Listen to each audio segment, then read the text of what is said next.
नमस्कार दोस्तों, विहान हिंदुस्तान पर आपका स्वागत है।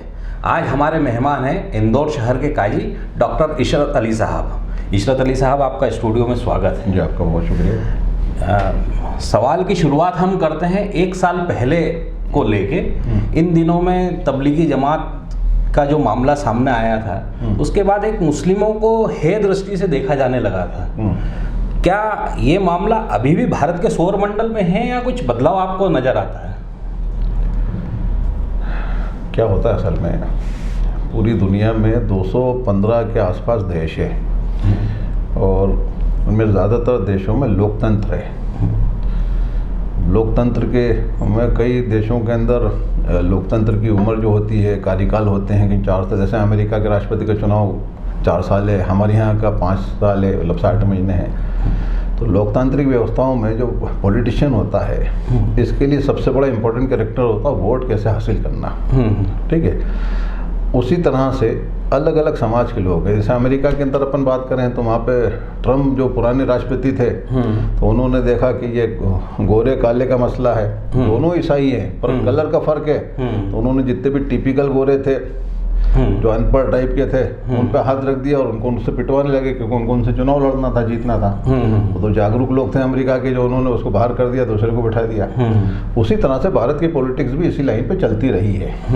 ठीक है, ये तो आम हिंदू भारत का नागरिक जानता है कि कोई किसी के फैलाने से नहीं फैलता है। अगर यही बात करते हैं तो ये तो कोरोना जो है इंडियन तो है ही नहीं ना, ये तो बाहर से आया हुआ है। तो भारत सरकार की सबसे पहली जिम्मेदारी बनती थी कि वो एयरपोर्ट सील कर दे।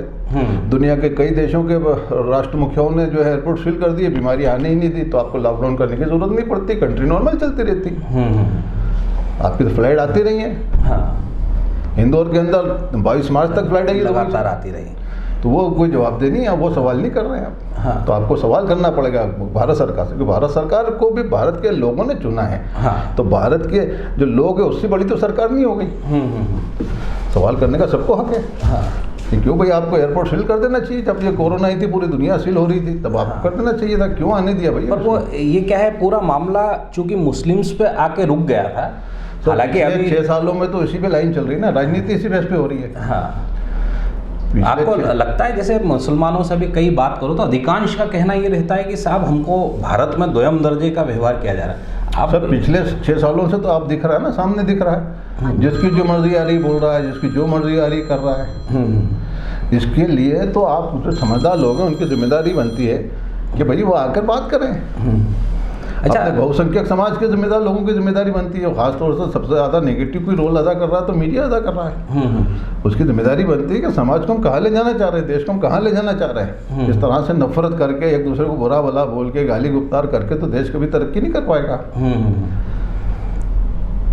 अच्छा, ये अपन जैसे अभी तो भारत की बात कर रहे थे, लेकिन एक अभी 15 मार्च को जो इस्लामिक सहयोग संगठन है, 60 देश इसके मेंबर हैं, उन्होंने 15 मार्च को एक इस्लामोफोबिया करके जो है उससे मुकाबला करने के लिए एक संगठन बनाया हुआ है और 15 मार्च जो है वो अंतर्राष्ट्रीय दिवस घोषित किया है। संयुक्त राष्ट्र संघ के जो महासचिव हुए वो खुद इस कार्यक्रम में आए थे और इसमें यह था कि मुस्लिमों के खिलाफ जो वैश्विक नफरत जो आ रही है उसको लेके ये संगठन काम कर रहा है। और उसने जो महासंघ है अपना, जो संयुक्त राष्ट्र महासंघ है, उससे भी अपील की है कि ऐसे मामले में हमारी मदद करें।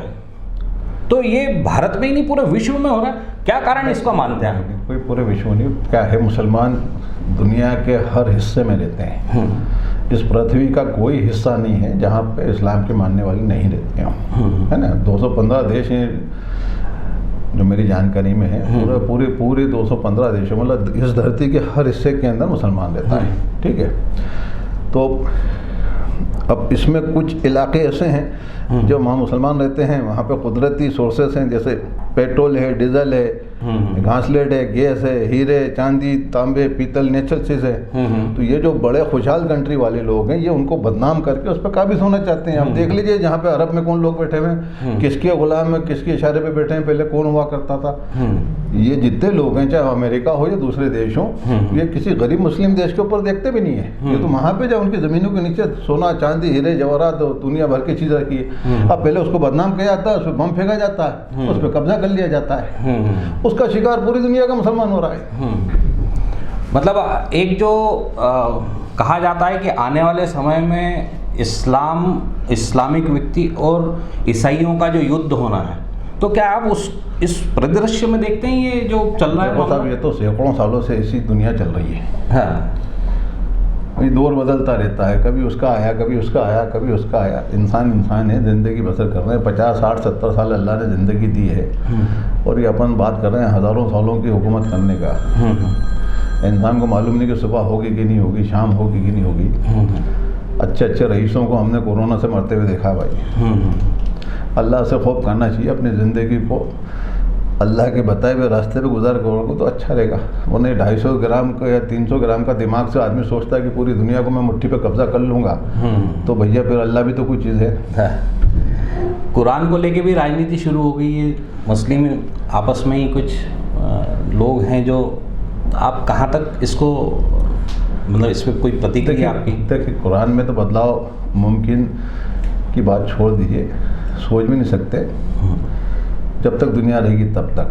रहा सवाल इस टाइप के फितने जो हैं वो आते रहे पहले भी। किसी के नाम रखने से मुसलमान नहीं हो जाता। मुसलमान होने के लिए मुकम्मल उसमें इस्लाम चाहिए, ईमान चाहिए। अब किसी ने कोई वसीम रख लिया तो उससे कोई मुसलमान थोड़ी हो जाता है। एक बात और आ रही है कि जो मिडिल ईस्ट है उसमें सऊदी अरब और तुर्की जो है वो मुस्लिमों का नेता बनने के लिए आपस में खींचतान कर रहे हैं।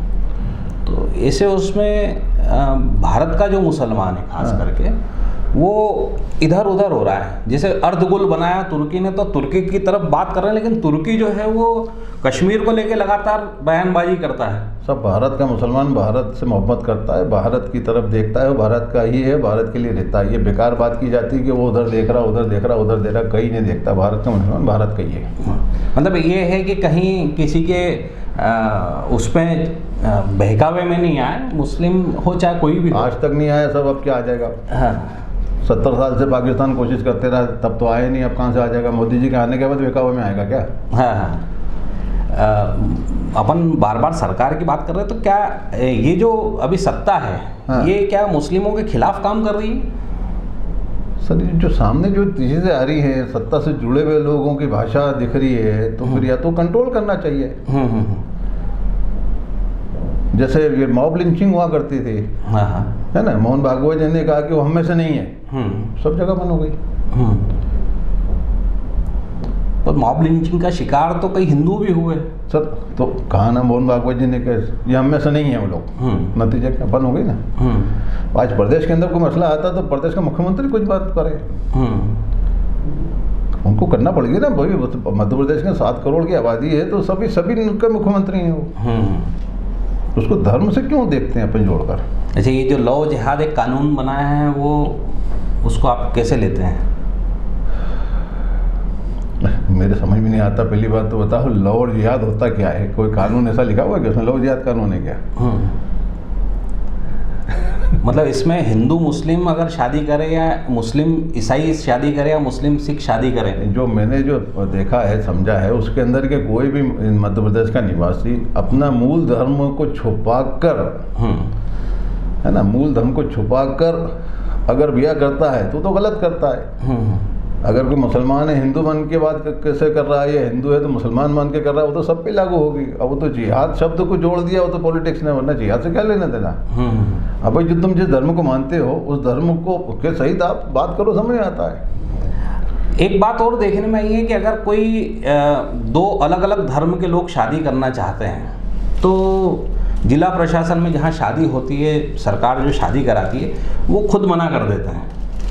तो आप ऐसे कानून को लेके कोई बदलाव करना चाहते हैं? ये सवाल आप माननीय मुख्यमंत्री से करिए, शहर के जिले के मुखिया कलेक्टर से करिए, आप उसके लिए मैं थोड़ी मैं जवाब नहीं, फिर भी एक जो आप तो उनसे बोलिए कि साहब ये नियम है, इस नियम में आप क्यों नहीं पालन कर रहे हैं? हाँ, क्या उनसे तो एक हम पूछेंगे, आप क्योंकि समाजजन आप नहीं, उनसे पूछें जिनकी जिम्मेदारी पालन कराने की। हाँ, और उसके लिए हम जवाब देंगे कि हम उनके सवालों का जवाब दें। हाँ, अच्छा, एक मुस्लिमों में शिक्षा को लेके भी बात आ रही है, क्या मदरसों को हाईटेक और होना चाहिए या जो चल रहे हैं अभी वो ठीक है?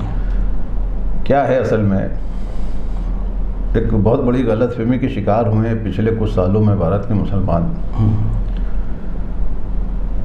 इनको ऐसा लगने लगा कि क्या करना पढ़ा लिखा के, नौकरी तो मिलना नहीं है। तो ये जब बहाव दिमाग में आ गया तो नौकरी से दूर हो गए, जबकि नौकरी अलग चीज़ है, शिक्षा अलग चीज़ है। अब पिछले कुछ सालों के अंदर नौजवानों की सोच बदली है।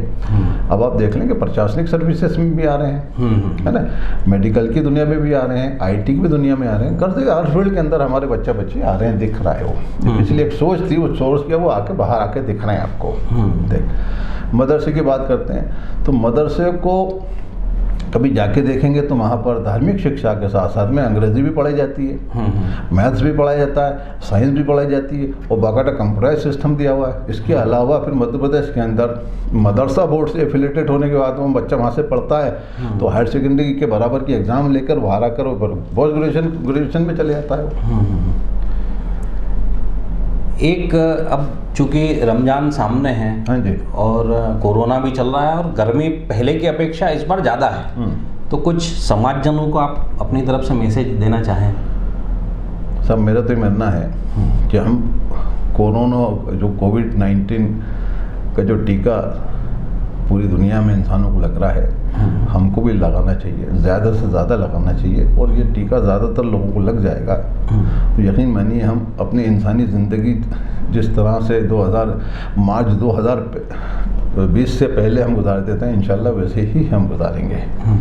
लेकिन इसका वाहिद इलाज यही है कि जब तक हम सबको टीका नहीं लगता तब तक हम मास्क का इस्तेमाल करें, तो दूरियां बना के रखें और टीका लगवाएं। गलतफहमी में नहीं आए कि पूरी दुनिया के अंदर करोड़ों अरबों लोगों को टीके लग गए हैं, हमको भी लगाना चाहिए। तब जाके कुछ ही महीने में बाद जब समाज का हर इंसान को टीकाकरण हो जाएगा तो फिर जाके हम सेफ जोन में आ पाएंगे। कोई और ऐसी बात जो आप बोलना चाहें हमारे दर्शकों को? मेरा ये मानना है कि आप किसी भी धर्म के मानने वाले हों, किसी भी जात के हों, सबसे पहले आप सच्चे भारतीय नागरिक बन जाओ। और भारतीय नागरिक बनकर आप जागरूक हो जाओ। सिस्टम में बैठा कोई भी इंसान हो, चाहे वो सियासत से हो, चाहे प्रशासनिक सर्विस से हो, चाहे और भी व्यवस्था हो, उससे आप सवाल करना शुरू कर दो। आप ये जागरूकता की, उस देश के जागरूक लोगों की सबसे बड़ी निशानी है। क्या आप सांसद हैं, बताइए आप क्या कर रहे हैं? आप विधायक हैं, बताइए आप क्या कर रहे हैं? क्योंकि जिन मुद्दों से लेकर आए थे, आप चुनाव जीते थे, बताइए आपने क्या करा? आप सवाल करना शुरू कर दीजिए। आप फला साहब हैं तो बताइए आप ऐसा कर दीजिए। जो कि समाज जब जागरूक हो जाएगा तो यकीन मानिए बहुत सारी चीज़ें आपके खुद ब खुद आसान हो जाएंगी। तो देखा साथियों, डॉक्टर इशरत अली साहब ने बेबाकी से सभी चीज़ों का जवाब दिया और कई समझाइशें भी दी है। मेरा मानना है कि इन समझाइशों पे अगर सभी लोग चलेंगे तो उसका सभी धर्म विशेष के लोगों को भी फ़ायदा है और सभी धर्मों को फ़ायदा है और अच्छा जीवन जी पाएंगे वो। एक बात और बोलना चाहूँगा। हाँ, ये ख़ासतौर से नौजवानों से, ये जो डिब्बी आई है ना, ये डिब्बी अच्छे काम तो करा सकती है लेकिन बहुत सारे बुरे काम भी करा रही है, जिसको हम मोबाइल बोलते हैं। हाँ। इस डिब्बे से मियाँ बीवी के रिश्ते भी ख़राब हो रहे हैं, पारिवारिक रिश्ते भी ख़राब हो रहे हैं, दोस्तों की दोस्तियाँ भी ख़राब हो रही है। तो इस डिब्बे का हम इस्तेमाल अगर करना है तो जय इस्तेमाल करें, सोशल मीडिया का जय इस्तेमाल करें और सियासी तौर से समाज में नफ़रत पैदा करने की जो बात की जाती है उसका हम डटकर मुकाबला करें। हम बता दें भारत को नहीं, पूरी दुनिया को, कि हम भारत के सब मज़हब के मानने वाले एक हैं और एक रहेंगे। लाख कोशिश कर लो हमको अलग कराने की, हम अलग नहीं रहेंगे। बहुत अच्छी एक समझाइश दी है नौजवानों को और उम्मीद है, विहान हिंदुस्तान को उम्मीद है कि इस चीज़ का पालन करेंगे सारे लोग। धन्यवाद डॉक्टर साहब।